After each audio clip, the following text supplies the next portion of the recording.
Hey, Mitch. Oh, hey, Ed, what's up? Hey, I thought we could do a show about a classic 80s TV talking car. Oh, awesome. We're going to be talking about Wheelie and the Chopper Bunch. No, the other talking car. Oh, Speed Buggy. Yeah. No, the other talking car. Wonderbug. No, the other talking car. Oh, wait, Turbo Teens? No, the other talking car. Mr. Ed? Hey, that's a talking horse. No. I know. Herbie the Love Bug. I'm No, sorry. he doesn't even talk. Hey, Ed, I got it. Yeah. Why don't we do one about Knight Rider? Yeah, all right.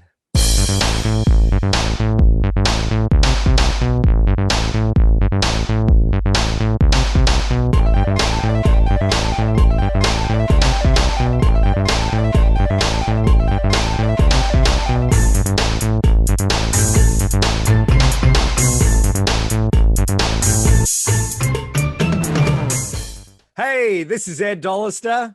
And this is Mitch Halleck. And welcome to another episode of Mitch and Ed's Excellent Adventure. Before we start, a big thank you to everyone who has been watching our episodes, particularly our Superman, which has flown through the Fortress of Solitude and gone straight up, which is fantastic. So thank you very much. And a big thank you as well to everyone who has subscribed to our show. How can you subscribe, Mitch? Simple. Hit that button that you're going to see right there and says subscribe, and you will know every time Ed and I go on another excellent adventure into the past to talk about TV, movies, toys, and more right here on the old YouTube. That's right. And we are going back to 1982 to talk about a classic TV series. I'm decked out in I've got my polyester body shirt on. I've got my black leather jacket. Sadly, I don't have a Pontiac Trans Am anywhere nearby, but we are talking about the classic 80s series, Knight Rider. That's right, buddy. I remember this being on NBC. This is that magic time. We've already talked about A-Team. There was a whole bunch of like super vehicle TV shows in the early 80s. You had Airwolf, you had Blue Thunder, you had Riptide, which even had a helicopter. You had Automan. Yeah, well, there's that too. But I think the best was really a robot, because if you think about it, KITT, which stands for Knight Industries 2000, why they didn't do the number 2000 is beyond me, because it wouldn't sound the same. That's right. But KITT, the talking car from the Knight Rider by Glenn A. Larson Productions, was probably the coolest of all the vehicles of the 80s TV shows. Absolutely. And the show was produced, as you said, by Glenn A. Larson. You probably have heard that name if you have watched a lot of classic TV shows. I suppose he's I won't say best known for, but we know him. I think I know him from Battlestar Galactica as the creator of Battlestar Galactica. He also worked on a variety of shows, BJ and the Bear, which again was another vehicle-based TV show from the early 80s. Don't forget Magnum PI. Yes, of course. Again, car. Yeah. There and was a bit of a helicopter. So, he had a bit of a theme when it came to cars, and but there was something about KITT that was sort of not just a car like those other series, because KITT really was. It was a buddy cop show, wasn't it? Really? Yeah. And I liked how KITT had that red light that reminded me of the Cylons, which I always think was connected to Battlestar Galactica, since they had the same producer. That was no accident, Ed. No. That whoa. I always thought it was going to make that noise, Absolutely. like the Cylons did. So it was a kind of cool premise. You had Michael Knight, who actually was a policeman who got he got shot in the face. It was pretty horrendous. Really harsh. So you know what it reminds me of? Remember the movie Remo Williams with Fred Ward? Yes. Where he's a police officer and they cause an accident, they stage an accident, and then they do plastic surgery and they give him a whole new face and a new identity. That's technically Knight Rider in a weird way, because he was born is it Arthur Long something? He had a different name. Michael Long, I think it was. And then Michael Arthur Long, because I remember Arthur because there's a connection to like King Arthur somehow. And he was a police officer just like Remo Williams, and then he gets shot in the face, which is harsh. And then he recovers because he's saved by a billionaire industrialist super inventor named Wilton Knight, who's played by another guy who had an interesting vehicle on one of his shows. That's Richard Basehart. Are you talking about his submarine? He was the star of the submarine show Voyage to the Bottom of the Sea, which was by Irwin Allen, who was the Glenn Larson of his time back in the late 60s. Yeah, he Land did of all the Giants, Time Tunnel. All and Lost in Space. Yep. Yeah, so he's got a really good flair that Glenn Larson does for like comic book movies, because this is really a comic book show. And as a guy who likes comic books, I was glued to the set because you had the hero, you have the mystery behind the mask, like he's got a secret identity almost, and then they got to go find the bad guys. And there was a lot of bad guys and bad cars on Knight Rider. There was. You know, you're dressed like him. What's David Hasselhoff's background? I remember my sisters knew him from soap operas. He was pretty much in a now was it I'm not going to say General Hospital or as no, I think it was one Life to Live, maybe. So he was pretty popular in there. He was I think just prior to that in 1979, he also was in Star Crash. This movie with Christopher Plummer, which was like a European or Italian Star Wars sort of ripoff. And I remember seeing that going, ugh. But it was, cheesy fun. So that's where I first remember him from. And no, I was going to say, I think the Hoff has credits even before that. I think in the 70s, like 75, he might have been up for another big part in a science fiction movie. I don't know if it was Logan's Run or something like that, but he was in some other sci-fi adventure movie in the mid 70s. Well, he had the looks, the stature to play, the hero. And I've got to say, he's really good. And he provides a really earnest performance as Michael Knight. And I know that he says, I've heard him say about, Baywatch, that was a worldwide phenomenon, but he really is grateful and really loved playing Michael Knight and thought it was quite a gift, to have. And, a show running for 4 seasons that's entered the cultural lexicon. I think he's certainly left his mark. He's great. I've watched rewatching a few episodes again for a bit of research, and he has a really endearing performance, which is great. Not to mention his body shirts and leather jackets, which he always wore in the desert. It was really hot. I thought, man, at that Indian reservation, take off your jacket. It's Indiana boiling. Jones wore it in the desert. He wore it in the jungles. I mean, the leather jacket, it's must got ventilation in there and like a lot of ice vest type of thing. But we're forgetting a couple other people that are part of the show. Edward Mulhare, who I remember as a kid watching on the Ghost of Mrs. Muir TV show. With Hope Lang. So did I. With Hope Lang, I used to love that show. Charles Nelson Riley was on it, and they had the little dog. Oh my God, that was one of my favorite shows as a kid. Yeah, it was. That was late 60s. I remember seeing it in reruns. And I really enjoyed that show. He was almost a little bit Rex Harrison. Oh yeah, who was in the movie version. Yeah. So Devon was in charge of FLAG, which is the Foundation of Law and Government. Which I like. I like how they forgot the other A though. I'm like, wait a minute, shouldn't it be FHALAG? Because it's a foundation and something. Well, you just you skip over. I think when you read it out, it's like, wait, that's not it's close enough. But yeah, he was the genius scientist behind the whole KIT car. Now KIT stands for, like I said, Knight Industries 2000. Yep. Yeah, but that car had a bunch of things that going on. It had the turbo boost, which reminded me of Airwolf. That also had to press the button. Suddenly you do one of those, your head jerks back, just like Battlestar Galactica when they would shoot out of the Galactica launch bay. Yeah, it was bulletproof and indestructible. That car was. It had this myo, I can't even think of the term, but this laminated surface would basically make it impervious to anything. It had smoke screens.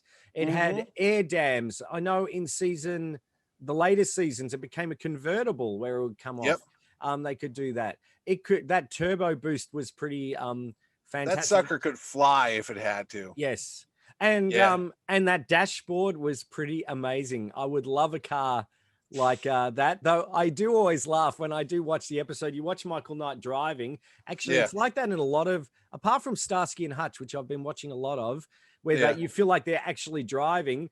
Yeah. He's going like this. You know, he's Yeah. driving. They don't use you know, rear A green projection or screen. anything, which is Yeah, no, good. they just drive They're being along. They had the car hooked Yep. onto a trailer, and Yep. he would just, you know, pretend Which to is drive. good, but he's going like this. I'm thinking, oh man, you're gonna hit Shouldn't something. the car be doing one I of know. these? Yeah, yeah, yeah. I yeah, reckon it's probably Kit is just humoring him, and it's all on cruise Mm. control, because he had a Oh, number sweet. of cruise controls where he could drive freehand, then Yeah. Kit would still take a bit of control, and then it was fully automated when Kit would be able to do amazing things. I was going to say there's sometimes when he's very nonchalant and just kind of sitting sideways with his arm up on the chair and Kit's driving the car. I'm like, God, I hope that somebody's driving that car. But we keep talking about Kit, but we haven't mentioned who he was. Yes. The voice of Kit is actor William Daniels, who Yes. just celebrated, I think, his 93rd birthday a couple weeks ago. He lives over here in Massachusetts, not up the road from me, but in the next state over. And he had a big career going all the way back to the 60s. He played a superhero called Captain Nice, which ran against another superhero TV show called Batman.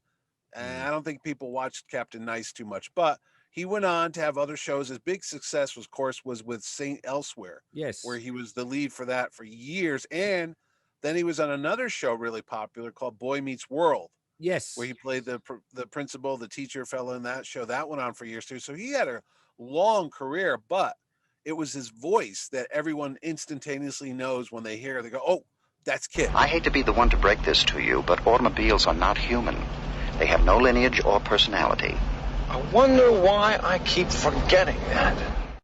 yes. Right there. And So, he was actually doing. Sorry. I said he's not on set. That's added later on. And the funnier thing is, one of the jokes is David Hasselhoff says is the crew would come up to the car and people would come by and go, "Hey, make it talk.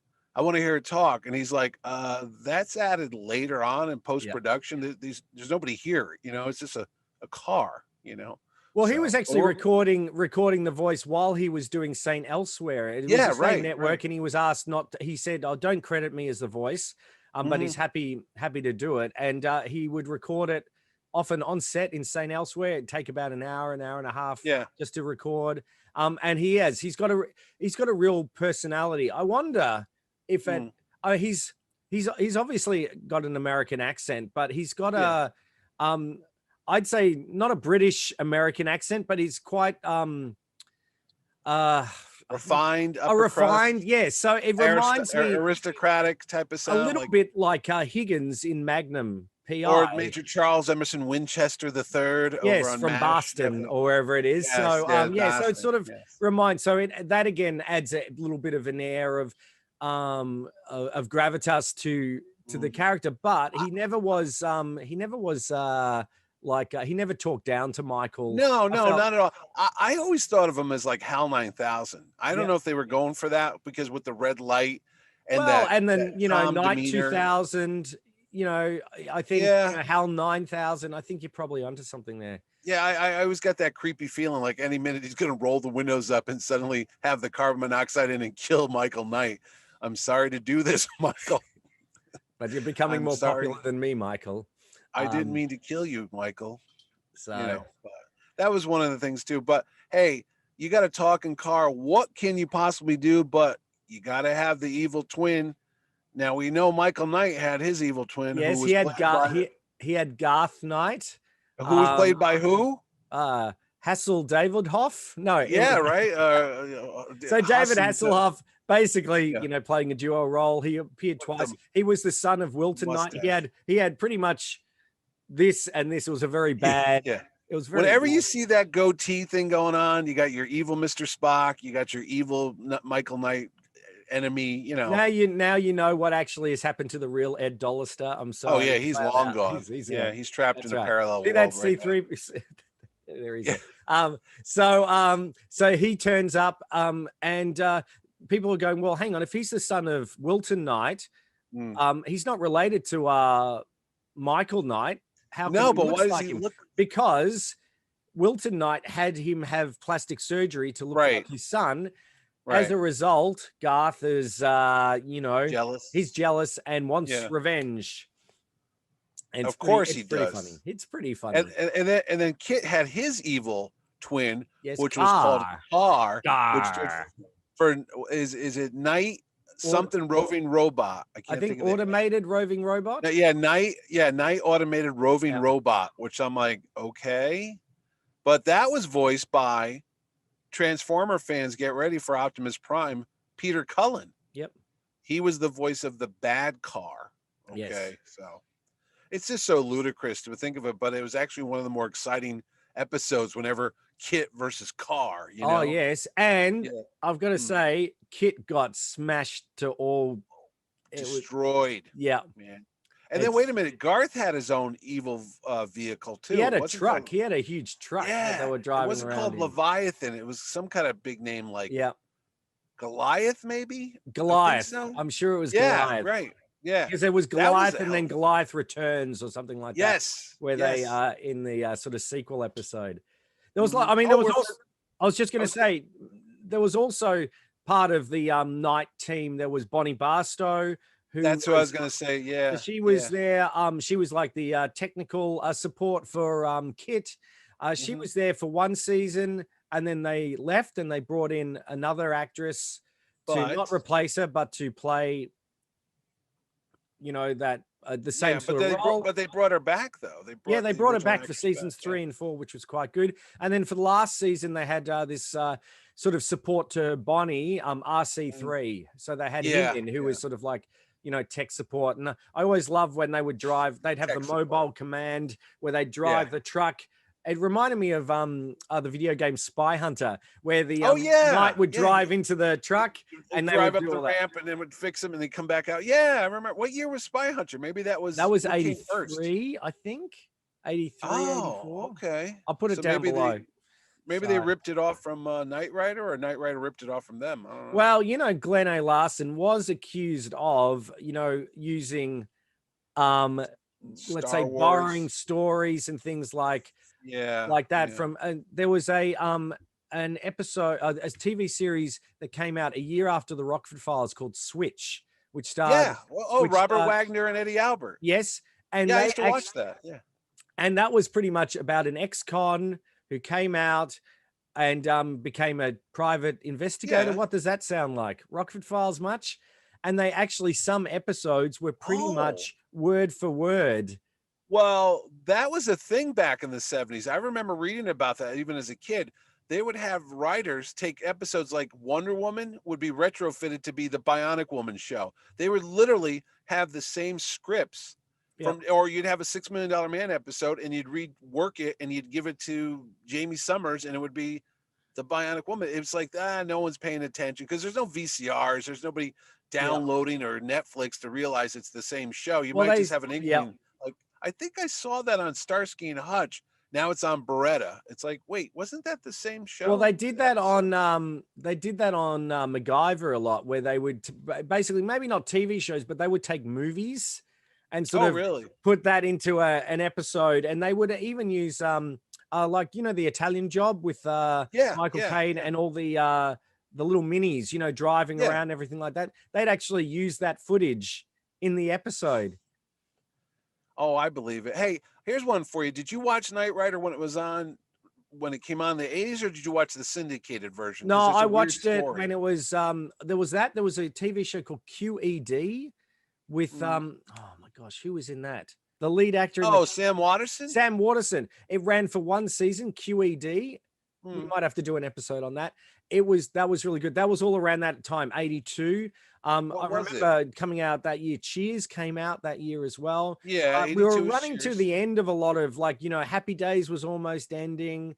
A lot of things. So this was really new and quite fresh. So I remember watching it at the time and thought, yeah, it's kind of fun. You know, the thing I liked most about it was, apart from the cool car, was they used a lot of model work. The Trans Am had just come out. That's all they could get because it was so popular. But they used a lot of model work, you know, like miniatures and things like that when there were avalanches, you know, and where the cars and explosions and things. I thought that was kind of cool.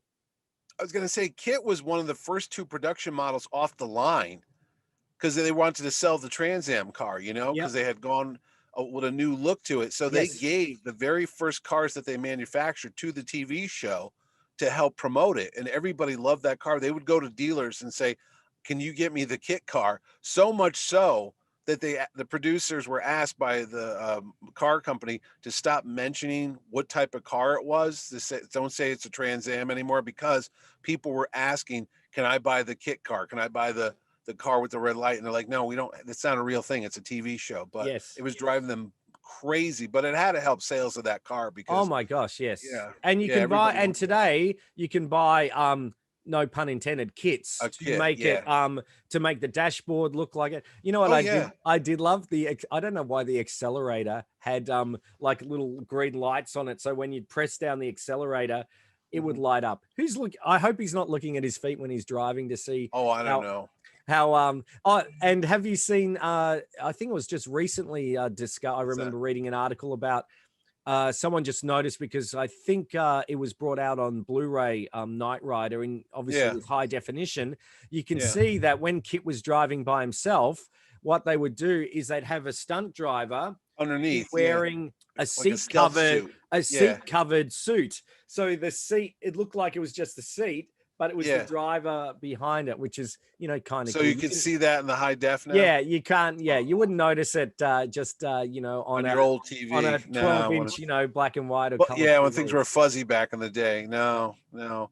I was gonna say the other thing about the kit car was not only did it have those epic battles against Carr and Goliath and all that too, but I swear there was an episode where it got amnesia, or it thought it was somebody else. I mean, I might be confusing Carr with Kit, but you know. It wouldn't surprise me. It wouldn't Didn't you surprise notice that me. they all had shows like that? Because remember Don Johnson on Miami Vice, he gets shot in the head and he suddenly becomes a bad guy. He thought he was like a drug dealer, and they had to go find the real Sonny Croc. It's like Yeah. that was a common trope on a lot of shows where the hero would suddenly get knocked in the head and Yes. Gilligan became evil Gilligan, or they just thought they were a different character. So it even happened to The Muppets Take Manhattan, where he gets where Kermit doesn't realize who he is and yeah, and becomes then a they whole had that different other one person. with the evil Kermit Oh, from the that's from last the movie. later one. That's Yeah, when he had the little Constantine from the mole on later it. one. Yeah, yeah, So yeah. yeah, it's a trope that always happens.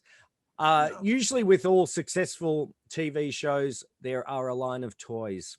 Oh yeah. And there were some great toys with Knight Rider. They brought out, of course, the car. It's very toyetic. So you could get, model kits, and you could get, die-cast metal cars and things like that. But Kenner made some really cool cars. They made a giant stunt kit where he could drive through a semi-trailer. They had ripcord ones. They had the talking Kit car, which on eBay is worth quite a bit now, where you get a Michael Knight figure, and it would have phrases direct from the show, a 3 3/4 inch size scale one, Cool.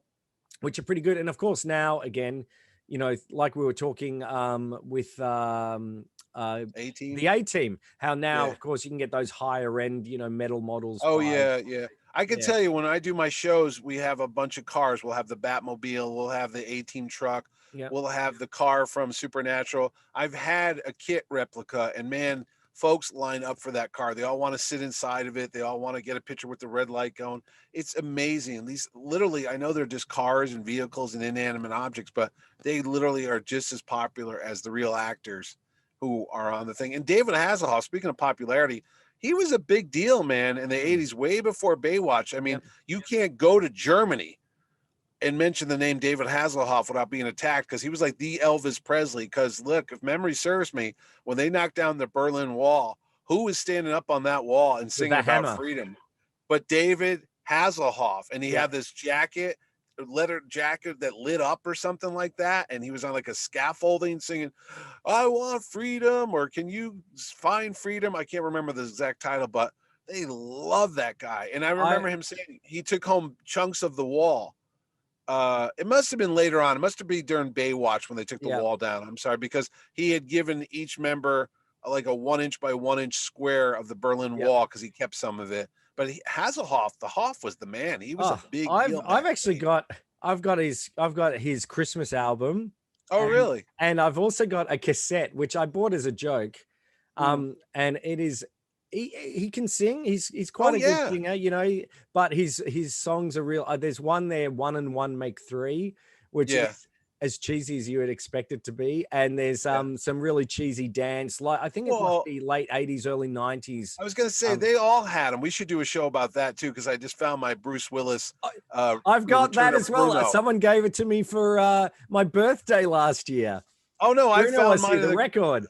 Yeah, mine was in the garage. I was looking for some trading cards. We won't go there. But anyway, Don Johnson had an album. David Soul from Starsky and Hutch was a singer as well. Yeah, he was even a singer before that. Patrick Swayze, of course. Patrick Swayze, yeah. Well, it seems like everybody had 2 careers. They had a side hustle going on. It's like, if this doesn't work out, I've got the record deal. But Hasselhoff was a legitimate rock and roll star. I mean, he literally was selling out stadiums and stuff. It's not like, you know, a one-hit wonder in a recording studio and he's at a mall like Debbie Gibson or Tiffany. He was a big deal. I mean, you literally, he's a very good singer, you know, so don't undersell the guy.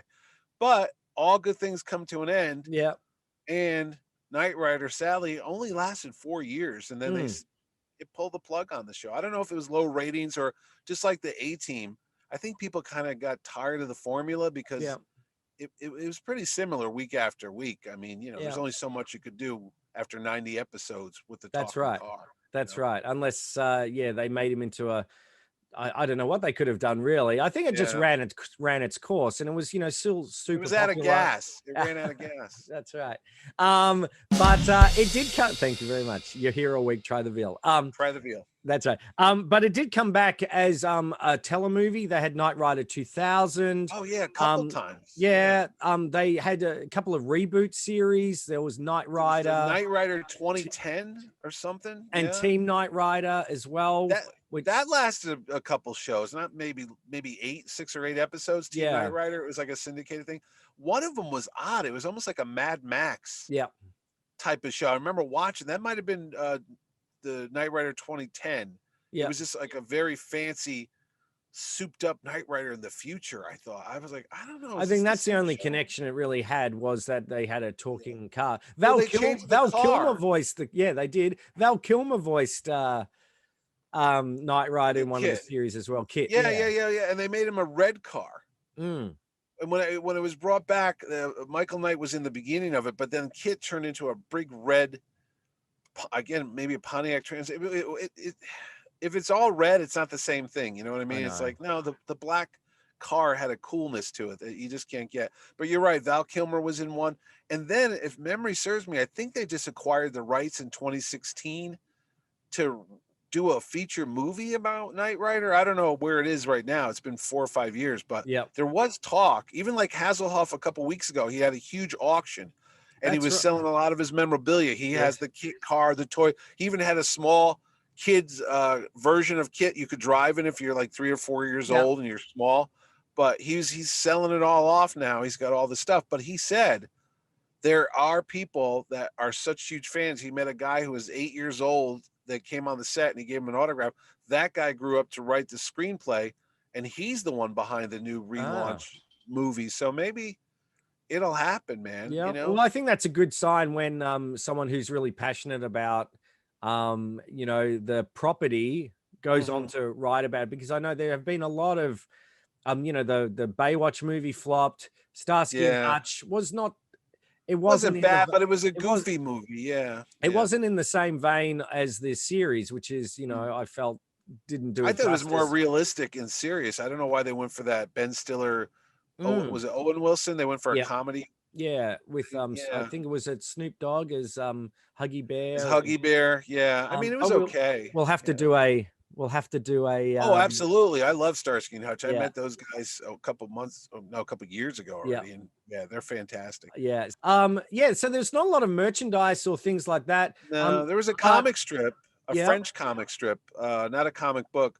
But he also, wait a minute, we forgot to mention, he was popping up on shows all there. He was on Different Strokes. He was on Different Strokes as Michael Knight with KITT. He saved Arnold. That's right. He saved Gary Coleman.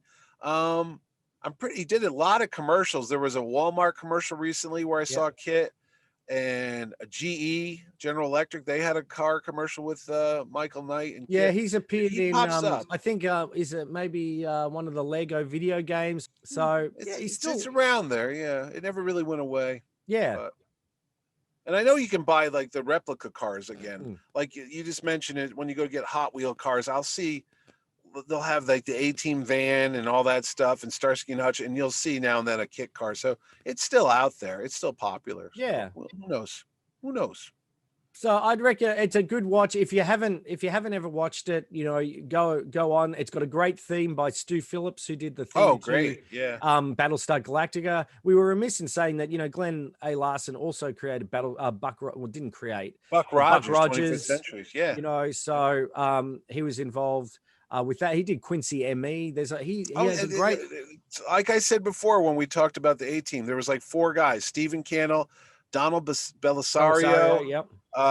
Glenn A. Larson, and maybe Aaron Spelling, and there was maybe one other fellow. That was it. They own television. It's like you either watch one of their shows or you didn't watch anything, because they were the guys churning these shows out week after week after week. Kenneth Johnson was another one I was thinking of.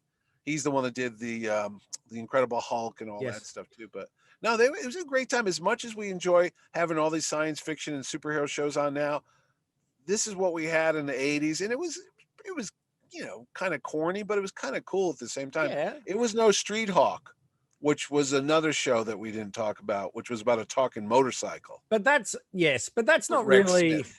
I think that's with Rex Smith, who was again a singer. And he was Daredevil in The Incredible Hulk meets Daredevil. That's right. And he was in Brigadoon, or no, the Pirates of Penzance. Pirates is with Linda Ronstadt and Kevin Kline in the movie. Correct. And he had a hit in the late 70s, a top 20 maybe a disco hit as well. So there you go. So I always thought Street Hawk and Knight Rider should have teamed up. That would have been cool. Car and motorcycle, maybe throw in Blue Thunder or Airwolf. Yeah. And just go to town. Just have all out vehicles. Or they fight the Transformers. That would be a show. Get the popcorn out, kids. Or are you listening, Hollywood? I know. And the reason why I got this on, Maximum Overdrive, the Green Goblin, the bad truck, right there. Kit versus we just need Jewel. We need Dennis Weaver to, you know, come along, and we'll have everything. Dennis Weaver. Oh, I think he's long dead, but I get you what you're talking about. Yeah, so. I know. He didn't drive the truck either. He was being it was the movie The Car.